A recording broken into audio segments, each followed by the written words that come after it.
Hello, everybody. Welcome to the webcast on 3 keys to becoming a cyber risk officer. I see people are joining the Zoom right now. So before I just jump in, let's do a little test to make sure that the chat window is working. If you could, just turn your attention to the chat window and just type in where you are joining us from today. Where are you located? I'm here in my home office in Oakland, California, the San Francisco Bay Area. Franklin, thank you for joining us from New York City. Raphael, also from New York. All right, appreciate it. Thank you very much. Louisville, Kentucky, Dallas, Texas. Molly, all right, thank you very much. Anchorage, Alaska, Grand Rapids, Michigan, Mexico City. Francisco, I still need to get to Mexico City, so I might hit you up sometime for some recommendations. Massachusetts, Switzerland, Willem, thank you very much. Ohio, Hungary, Denver. All right, India. Well, we've got people from all over the world. Thank you very much for joining us here today. All right, well, hey, good morning, good afternoon, good evening, wherever you are joining us from. Thank you so much for the confirmation, all the way from Bahrain as well. All right, well, let's go ahead and jump right in. Very quick introduction here. My name is Frank Kim. I've been teaching writing sans classes for a long time as I had other day jobs along the way. Currently the author of LDR 512, 514, and the co-author of our SEC 540 Cloud and DevOps Automation class.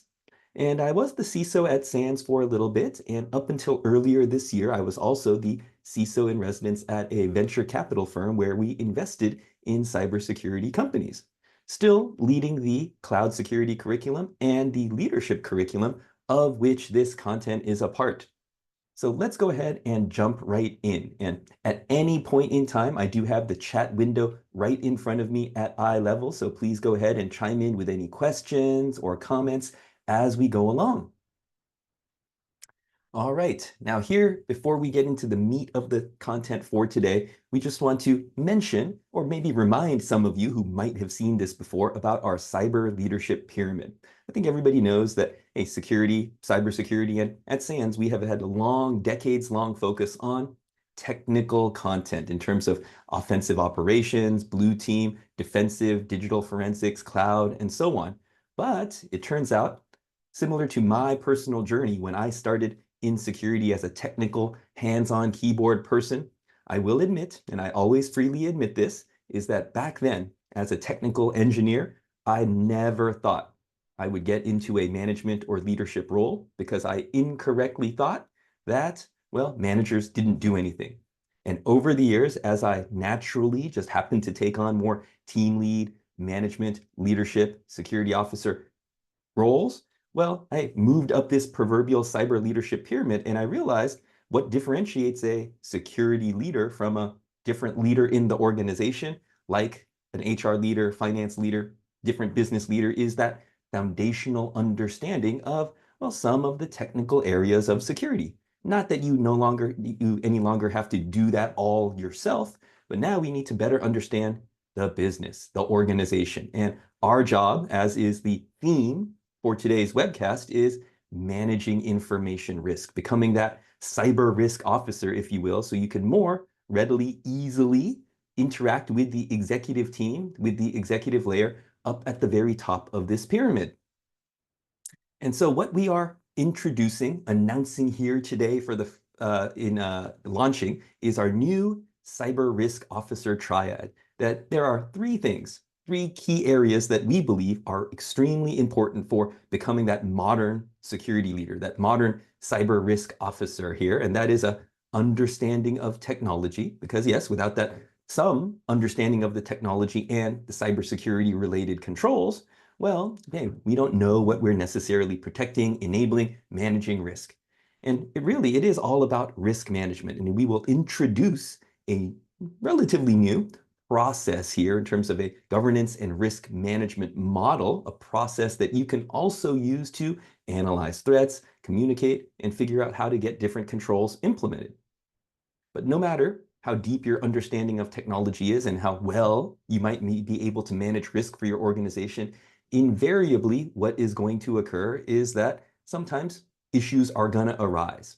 Things are going to go bump in the night. Incidents are going to occur. And so what a modern cyber leader needs to understand is how do we correctly manage the incidents? Now, this is above and beyond what our SOC does on a day-to-day basis from an incident response technical perspective. We've got to make sure to manage the incident in our role as that proverbial incident commander, or actually know what's going on. All right, glancing back at Slack here, I see some other people have chimed in. Thank you so much for joining us. And then Alex, nice to see you virtually again. I see you at almost every one of these sessions, so nice to see you. So what we're going to do is we're going to talk about here today, because we've got limited time in this session, just one example of technology that is extremely important. And we're going to start on this slide by reminding ourselves of, well, the foundational elements of this for this one slide. And this is identity, specifically authentication. And to make sure that we refresh our memory and are all on the same page, we know that authentication can be based upon three different factors: something that you know, like your password; something that you have, like your token; and something that you are, like a biometric, a facial recognition, a fingerprint, and so on. And in the not too distant past, well, it used to be that those biometrics were largely a part of more higher assurance areas, more secure facilities, part of the movies. But now everybody's got a biometric device in their pocket in terms of their mobile phone. And so what we want to do is not only rely on authentication based on one factor, which is typically something that you know, your password, which the vast majority of websites that we interact with every day still use by default. We ideally want to use multi-factor authentication, more than one of these factors at a time. The best example that I know about this from a long time ago is an application from Bank of America. Now, we all have some sort of online banking. We go to mybank.com and we enter in our credentials. We get access to our account balances, maybe our brokerage account, transfer money between accounts, and so on. Well, Bank of America had an application called Direct, Bank of America Direct. It's not for regular consumers like you and I. It is intended for finance departments, treasury departments that handle millions and millions of dollars of payroll and money movement and purchasing large equipment and so on. So they realized that the inherent nature of that application was much more sensitive. So years ago, they enabled not only password authentication, but also certificate-based authentication in the browser. Every user had to have a certificate embedded in their browser to then log in. And then if they tried to access some sensitive functionality, like setting up a new payee, well, they would also need to enter in a token value. So it was multi-factor, something that you know and something that you have, the token and or the certificate. And this same concept is now what takes us to passwordless. Pretty much every major website that I go to nowadays prompts me to say, hey, in addition to your password, do you want to enable a passwordless token? We'll talk more about that here in a moment. But before I do, I'm curious if you could chime in the chat, excuse me, with a +1, a thumbs up. Who here has passwordless authentication enabled for various websites that you visit today? Right? And by passwordless, here on the next slide, I'm talking about Passkeys. Looks like Lauren here is ahead of the curve. Philip Andre does as well. And pretty much every major website from Google to Amazon, Microsoft, and many others support Passkeys. Bill is using YubiKey. I'm curious, Bill, do you use YubiKey for a personal basis or is that at work? Aisha, Jasmine are using Passkeys as well. Well, for those of you that might not be as familiar, because we've got a lot of people on the webcast, but only a handful of you chimed in and said you are using Passkeys or some other mechanism. Passkeys are, yes, a replacement for passwords. We all know that passwords have a number of different problems that we're going to keep talking about.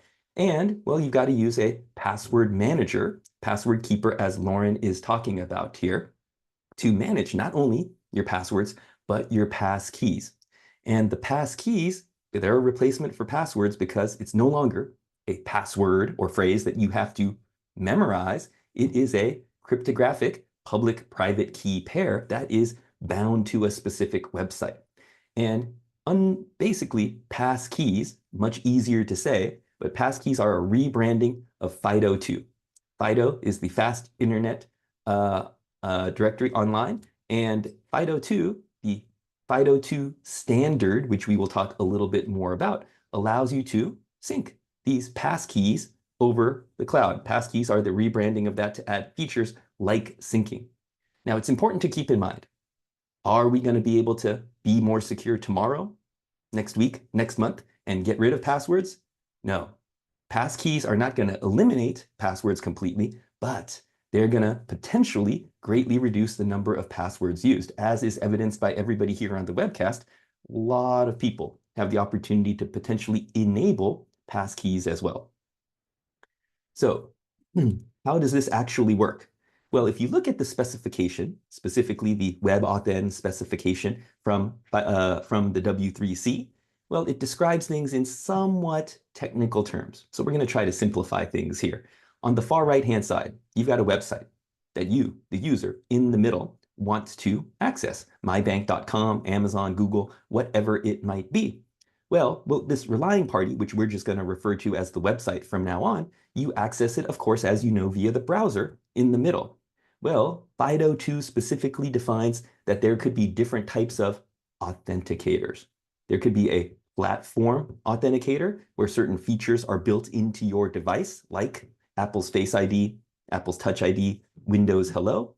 And then you can, using the WebAuthn protocol, which is just a JavaScript interface, can interact with your browser, which then interacts back with the website to, well, perform authentication based upon what you've got on the device, your certificate on the device itself. Side note here, FIDO2 also defines a roaming authenticator, as some of you have mentioned here. Stan has just mentioned, Bill has mentioned here in terms of the YubiKey. The YubiKey or other roaming authenticators can be used across different devices because you basically just plug it in or connect it via USB, Bluetooth Low Energy, near field communications, and so on. That's the high-level overview of FIDO2. Here on the next slide, well, let's take a look at what this authentication process actually looks like. The user wants to log into a website, that relying party. Now, I'm simplifying things here for illustration purposes. We've left out some detail, but this is the high-level process, where the website then sends a challenge back to the browser. And then the browser, the client, then sends some data about the website, the relying party ID, the website ID, some client data back to the authenticator. In our example here, let's just say you're using a mobile phone with Face ID, Touch ID enabled. Then, well, step number 3, the authenticator then will go ahead and verify you are who you say you are, meaning that they are doing that biometric authentication. And then they pass in back step number 4, some authentication data with the signature that was, of course, signed by the private key that only your authenticator has. The browser sees that, and this is very important, the browser only sends that back to the specific website, the specific relying party with the signature to actually be validated. We'll circle back to that here in a little bit because that portion of it is extremely important. High level, very simple process. And as a result, now we've got very strong multi-factor authentication built in for potentially, well, all users around the world that are using supported FIDO2 applications. All right. Now that was just an example of one piece of technology that we as security leaders, we as cyber risk officers should be aware about in terms of the changing landscape. Because we all know identity being that proverbial new perimeter, we've got to do as much as we can to improve the security therein. So let's go ahead and talk a little bit about risk management in particular. Now, some of you may be familiar, may know James Taralla. James Taralla is also a longtime SANS instructor. He's authored a number of courses over the years, and his newest course is called LDR 519, Cybersecurity Risk Management and Compliance.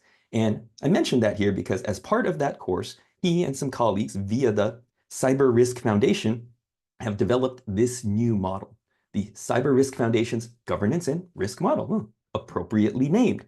And you can see here at the bottom, it defines a very practical process of starting out, analyzing your risks, figuring out what the threats are, and then being able to figure out, well, which safeguards do you actually want to implement, validating that those safeguards are working, and communicating about risk.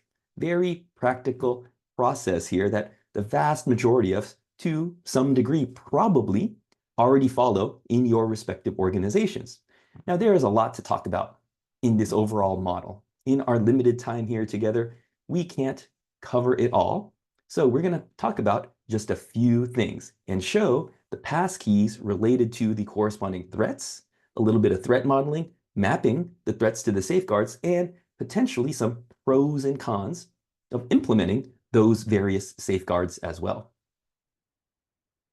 So in terms of the threat model, we know that there are tons of authentication attacks. Attackers, they're not going to go away. They want access to your data, your systems, for their various malicious and nefarious means. And we know that for many years, attackers have been targeting compromising credentials by conducting phishing attacks, tricking us, the poor, unsuspecting user, or our colleagues, into visiting a fake mybank.com site and entering our user ID and password. So we are now more aware of those things from user awareness training, credential phishing simulations, and so on. So the attackers don't stop there. They do things like brute force password guessing. On one website that I've had an account on since the early days of the internet, one of the few, my user ID on that particular website is my first name, is Frank. And what I find is that that account, it gets locked out all of the time. Now, I don't know if there's many other Franks in the world that think that is their user ID on their website and they're entering in the wrong password, or attackers are trying to brute force guess passwords for common user IDs, right? But that's not really great from an attacker perspective because it locks out the account. So what attackers do instead is they take common passwords, commonly used passwords, and will password spray, not for a targeted account, but across multiple accounts: Frank, John, Lisa, Ned, Stan, Lauren, Bill, and so on, right? But then they don't stop there. They can also use credential stuffing. Now, we know many websites have been compromised over the years to reveal corresponding passwords. A long time ago, there was this, I think they still exist, there was this company that did games for social networks like Facebook called RockYou, and RockYou had a compromise.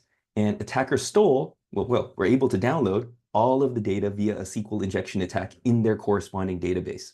It turned out they were pretty popular. They had 32 million users at that time. They're pretty popular. So the attackers were able to download all 32 million records from the users table. Unfortunately, it turns out that under the hood, RockYou was storing the passwords in plain text. It's still today one of the largest real password dumps in history that real users actually used. So what do attackers do? Well, they take password lists like that and more modern ones, and they will stuff those credentials, stuff those passwords into other common user IDs to try to potentially get access to other general accounts. Now, we know that a common mitigation that most of our enterprises use is to, of course, as we said, enable not only multi-factor authentication, but use single sign-on. So here on the next slide, from a high-level logical architecture perspective, it looks like this: is your application is going to go ahead and use single sign-on as provided by Okta, Microsoft, two most popular probably providers, along with potentially others. So the users are no longer logging into the individual web applications on the right-hand side. Now, does this mean that the attacker is going to go away? Well, no, because they can still conduct phishing attacks against the user, but these single sign-on platforms probably have multi-factor authentication set up. But even then, that multi-factor in its current implementation is not enough because of things like MFA fatigue attacks, just by simply sending an authentication request over and over and over again. Using a stolen user ID and password, then the attacker is banking on the fact that on my mobile device, I'm just gonna, what are all of these alerts? I'm gonna get tired of it and just click OK, inadvertently letting the attacker log in. Aside from those cases, if you are doing a second form of checking via an SMS code, well, the attacker can just simply phish the SMS code as well. This is exactly the type of thing that happened in the Octopus phishing campaign targeting Okta some couple years ago, causing broad compromises of the downstream applications. Even more insidiously, the attacker can do something like SIM swapping, tricking the mobile phone operator into reassigning the number, your legitimate number, to a different SIM card so that they could go ahead and get the SMS messages to actually use to log in. Here's just a visualization of what we can do to mitigate MFA fatigue attacks. It now is that, hey, when you get prompted on your mobile device to confirm the authentication, then you have to enter a number that was displayed on the website itself. So this is a good mitigation, mitigation for MFA fatigue attacks, these identity attacks. But still, that is not necessarily the best. It's still a little bit of a Band-Aid. All right. So this is what gets us now to mapping to different safeguards here. Now, there's different approaches that you can take to figure out, well, what security controls?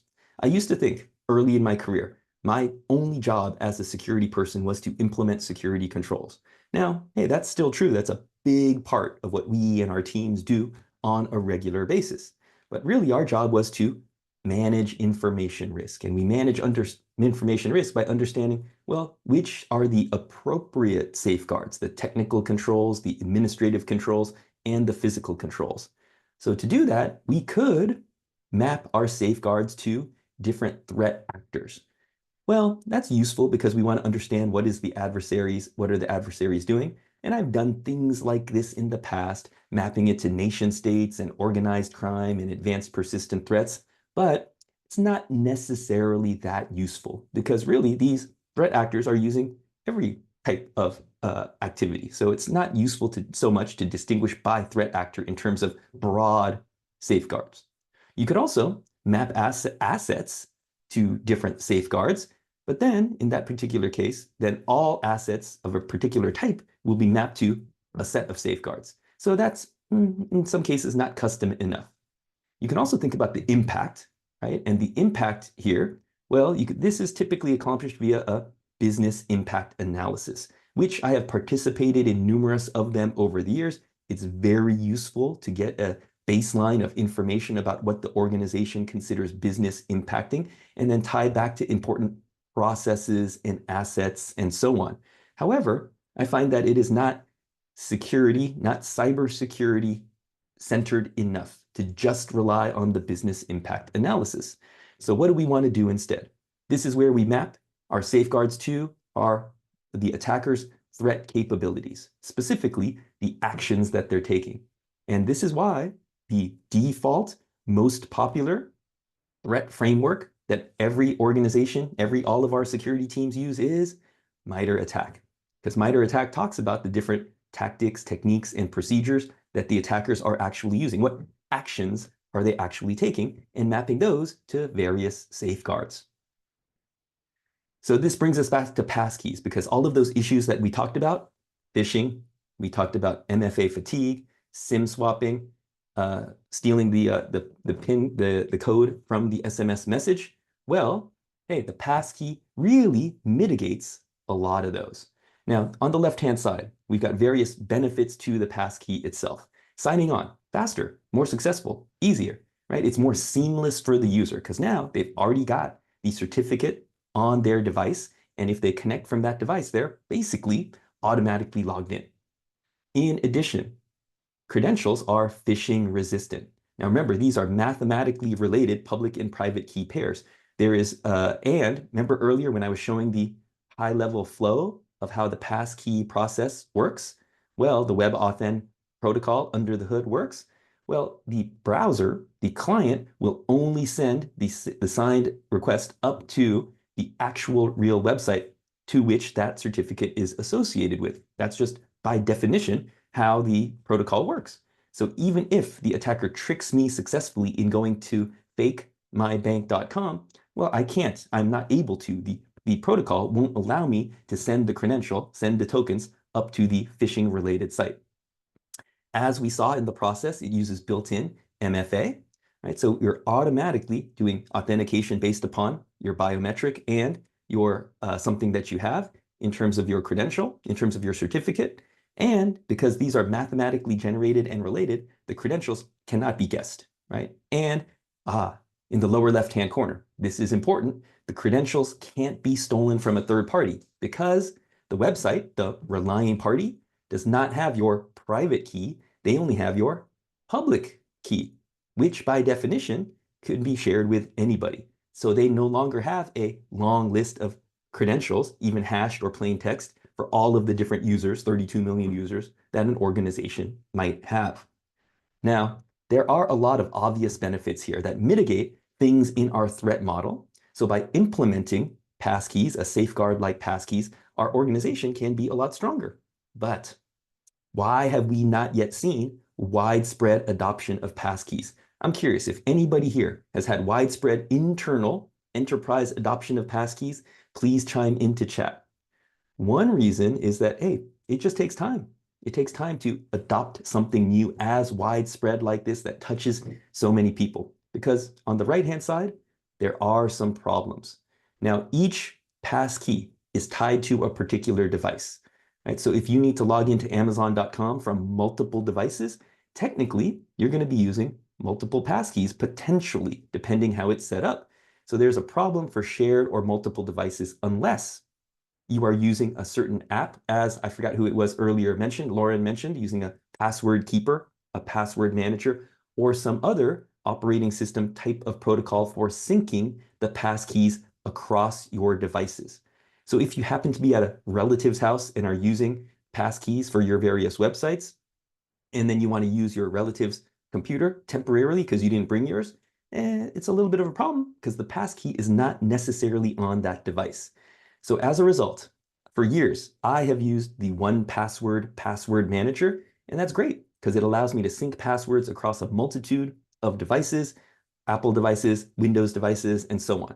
But now Apple has released their Passwords app in the newest version of iOS and macOS, but that is only available on the Apple ecosystem.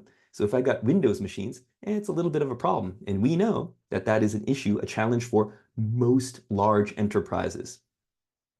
Also, there could be some problems with software support, but then we've got insecure recovery options. Pretty much every website, they could allow you to set up a passkey. That allows you to set up a passkey. They also have an ability for you to continue using the password. So all of those problems that we mentioned before might still exist in some form if you have an insecure recovery option. And anytime that the user needs to change, right, this is related to this complexity, friction, even though passkeys are more secure, arguably, well, there's a change for the user, which causes some friction. Now, the first thing on the left, signing on is faster and more successful. The online retailers, they love this because they want you to be signed in all the time because they want you to be able to seamlessly click the button, I agree to purchase. That could be good, but for me as a consumer, what if I accidentally purchase something because I'm always signed in and I didn't remember I was always signed in? So there's kind of a pro and a con for that, right? If you're a hesitant shopper like me as well.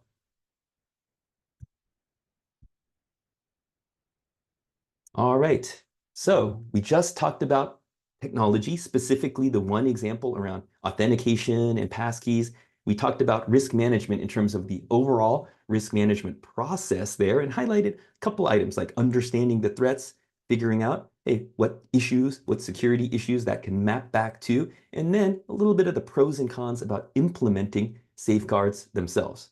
So now let's move into our last topic here, which is about incident management. Now, incident management here, usually we know that there's always going to be something that happens. So we need to be prepared to deal with this. And the part of incident management that I want to highlight in our limited time here together is, well, sharing information, communicating about the incident, and a little bit about, well, some best practices for interacting with journalists. Now, all of this information comes from Steve Armstrong. Steve Armstrong is another longtime SANS instructor, been teaching for a long time, based over in the UK. He has a new course out, LDR 553, called Cyber Incident Management. And in this course, he has summarized his years of experience. He worked at EA as their incident manager for a number of years. And this is all public information, but there were a couple breaches that EA had to deal with that he had to be the incident manager, the incident commander for. So he took all of his years of experience in organizations like that and built it in, summarized it into the LDR 553 course. One of the things that he talks about here is the levels of sharing. Now, we know that we in the security team, the incident response team, the SOC, hey, we're going to be dealing with details, the breadcrumbs that the attacker left behind, the various indicators of compromise, looking at the Okta logs, the authentication logs, other logs to determine, hey, well, was this account in particular compromised? Most people, other than maybe other security teams in the industry you might be sharing that intelligence with, most people in the organization don't care about all of those details. So as you move up from the bottom, well, executives, the incident management team, other leaders in the organization, they want to know what systems and what data was impacted. But then ultimately, what they really want to know is what happened, what was the timeline, and what was the business impact? What is the so what? And at the very top here, as you are communicating more broadly to the organization as a whole or to other public-facing teams, well, we need to let them know that an incident actually happened and what is the high-level summary. Now, let's specifically talk about when you communicate with third parties. If you happen to work at a vendor, right, that is supplying some sort of product or service to various customers, working with different partners even, well then, when you've got a breach, when knowledge of this comes out, you are going to get inundated with calls from your customers, directly from the customer, and a lot of times, depending on the severity, the security teams at those customers. When the Octopus issue, the Octopus breach happened, how many calls do you think Okta got from their various thousands of customers asking, what is the impact? What are you doing about it? What can we do to mitigate it? So you've got to have all of this in mind in terms of planning ahead on how to effectively communicate with third parties.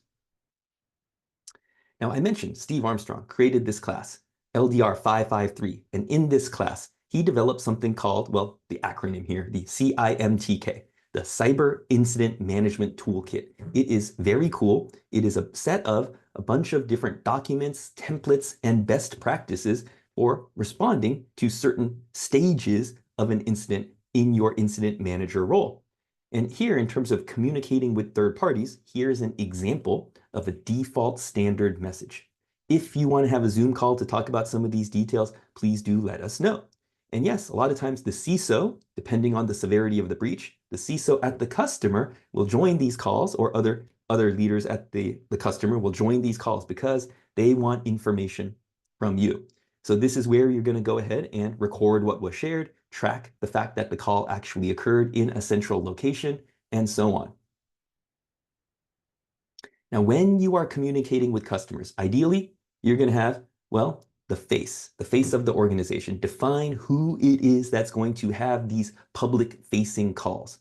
Now, if it is the security team at your customer that wants to talk about more details, well, there's got to be somebody from the security team on that call as well to answer their various technical concerns. Important considerations for the international market, so the message doesn't get lost in translation. I happen to be teaching a class based in Japan that is live translated into Japanese as I am talking as well. So very important that you choose the right channel to communicate information to your customer, whether that be, right, social media with the broad communications team might do something like that, website, email, letter to their address. I've personally had my data impacted by a number of different breaches over the years, as I'm sure many of you had. And usually, not all the time, but usually I also get a physical snail mail notice in the mail as well. All right, now let's talk specifically about, well, something a little bit different that not all of us have to deal with on a regular basis, and that is communicating with journalists. Now, probably the most well-known cybersecurity investigative journalist is, I think we know, Brian Krebs, right, who's got his site Krebs on Security. And he, like many other journalists, what do? Where do they get the scoop? Where do they find information that something bad has happened to an organization? A lot of times they hang out on hacker forums, right? Because hackers on there are posting information about the stolen data that they have. When the MoveIt file transfer data breach happened last year, what did hackers do? this is exactly what they did. They posted that they had stolen all of this data and that they were going to publicize it if the respective companies didn't effectively pay them a ransom. And so these journalists, well, hey, they're getting paid. Their job is to break some news. So they want to tell a story. And when they discover some of this information, they will oftentimes reach out to somebody at the organization. You may get contacted. The typical default approach is to ignore them. Don't respond to them. Don't give them any information because they are going to try to, well, ask you to comment, try to maybe social engineer you to share a little bit more information. But if you get an early warning that, hey, the journalist has found this information, well, now, hey, this is time to make sure that your internal incident response, incident management process is up to snuff. So to really hammer home the point here is, what does a journalist actually want? Well, they want to ideally break the story first, and the vast majority of them, they want it to be accurate, right? So they're either going to get information from you, potentially, or your organization. Again, you in security should not be the one revealing information to them, other than what goes through your typical corporate communications channels. But also, a lot of times they wind up talking to the hacker themselves. And so in terms of seeking that access to those hackers, but it doesn't mean that the reporter, the journalist, is going to reveal their sources because of that journalistic integrity, right? So we got to keep in mind, what is the motivation? What does the journalist actually want? Now, when you come time to have a formal press meeting, right? Because if you've got a breach, a confirmed breach, you're not only going to have to communicate with customers, you're going to have to publicly tell the world about this. Now, we know also that depending on what regulatory and compliance requirements you have, if you're a publicly traded company, the SEC just earlier this year issued some updated guidance on what needs to get published in your 8K as soon as you notice that something bad. What happens? What gets published in your annual 10K under certain conditions, and so on. But in terms of planning for all of these communications, make sure that you prepare the executives with what they can say. Our suggestion is, do not list out what they cannot talk about, because it is very easy, especially for these executives who are not security people. Well, they don't know. They might get confused in some of the minor details. And so do not say what they cannot talk about. For example, on the right-hand side is a picture of the aide for one of the UK ministers who, I guess, left a meeting, and she had a bunch of these handwritten notes here. Well, it's relatively seemingly benign, but journalists, of course, took a picture, zoomed in, and analyzed it, which resulted in a leaked Brexit memo here talking about some concerns about Brexit at the time. And so sometimes you may inadvertently reveal some sensitive information without necessarily knowing it. If you are having a press briefing at your location, make sure that the path that the journalists take to the room where the briefing is being held, there's nothing on the walls, there's nothing on the screens, nothing that they could take a picture of to potentially publicize it and get some more information. All right, so in terms of the information that you want to have ready for journalists, the key thing here is there's lots of things that we know. There are some things that they know, but there's lots of things that they want to talk about. There's an intersection here about the things that you can actually discuss. They are going to look for information about what was stolen, what was accessed, what actually happened, what was encrypted, what is being done, how was it detected. They're going to ask you a ton of questions. It's one thing to talk to a journalist one-on-one. It's a different thing to talk to a room of 20, 30, 40 journalists at the same time. High pressure environment, aside from all of the pressure you're dealing with internally.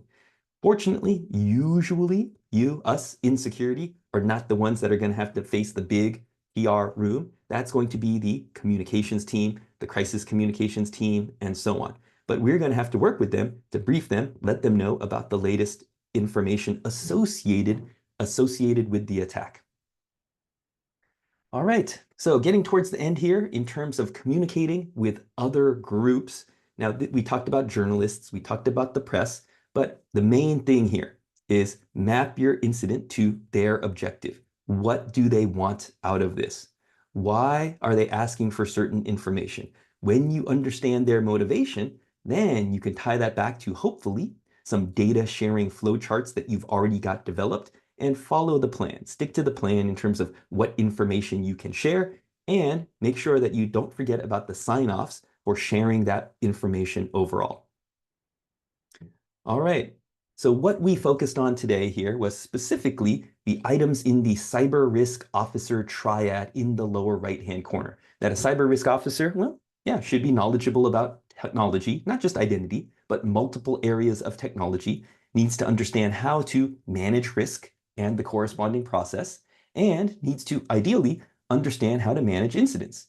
Now, as I mentioned at the beginning, this is a brand new third cybersecurity leadership triad.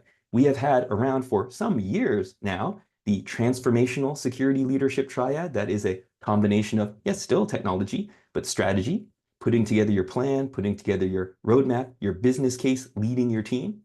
Culture, building a sustainable, security-aware culture so that, right, why do we have these type of triads? Well, as we said, technology, security, understanding that technology is the foundation for what we need to be knowledgeable about to make sure that the team is moving in the right direction, making the right architectural decisions and trade-offs, implementing the appropriate safeguards. But then, hey, how do you get more buy-in from senior leadership? This is where you understand the organization's strategic objectives and build an appropriate strategic plan. Now, I think we all have a problem in our day-to-day work. Most times, I'm busy from 9 to 5 every day, 8 to 6 every day, got never-ending meetings, hardly any time to think and get other work done. When you get burnout, in my mind, is a sign that there is not a sustainable, security-aware, and risk-aware culture in the organization. So one benefit of building a sustainable culture is that you can better scale yourself and the security team. Right? Because then stuff happens, things happen, the right thing happens because the culture helps engender people making the right decisions. In the lower left-hand corner, we've got the operational security executive triad. That's all about building your vulnerability management program, being able to implement the various controls, safeguards, as some of them we mentioned here on the call, and building and running your SOC from an operations perspective. Here's just another view that we call the cybersecurity leadership wireframe that talks about each of the triads, and you can see how they map to each of the various courses on the left-hand side. And the idea here is we try to summarize in just one word or phrase, what is the theme of that particular course? All right, here on the next slide is an overview of the curriculum overall, in addition to those 8 classes that we just saw, most of them here on the left-hand side. We also have a class on cloud security for leaders. We've got a class on CISSP training. We've got a short class on performing a security risk assessment and a short class on managing human risk and building an awareness program. Now, the very last thing that I'll mention, hey, would love it if you guys could keep in touch. If we're not already connected on LinkedIn, please do send me a request. Would love to connect and stay in touch. But also, I am teaching the LDR 512 class in San Francisco, in my hometown, at the very end of January. So if you or anybody you know is interested, hey, would love to meet you there in person, and happy to buy a round of drinks that anybody that was on this webcast happens to make it there as well. Just remind me, right? And then I'm happy to take us out for a round of drinks. With that, I'm going to go ahead and pause here. I don't think that there are any questions at the moment, but if there are no questions, I'm going to turn it back over to Jennifer here. Great. Thank you so much, Frank, for your presentation and for helping to bring content like this to the community. To our audience, thank you so much for joining us today. For a schedule of all upcoming and archived SANS webcasts, including this one, please visit sans.org/webcasts. You can find your CPEs for all completed webcasts by logging into your SANS portal account, navigating to your account dashboard, then clicking My Webcasts. You can then download your CPE on the right-hand side of the page. Until next time, take care, and we hope to see you again soon. Hey, one last thing for Alex. I saw a question come in. DFIR is technically part, because this is all from a leadership perspective, so it's part of the, conceptually part of incident management, but also part of operations in terms of building your SOC. Thanks a lot, everybody. Appreciate the kind words in the chat. Hopefully we'll see you at the next one or in person, in real life at some point. Thanks, everybody.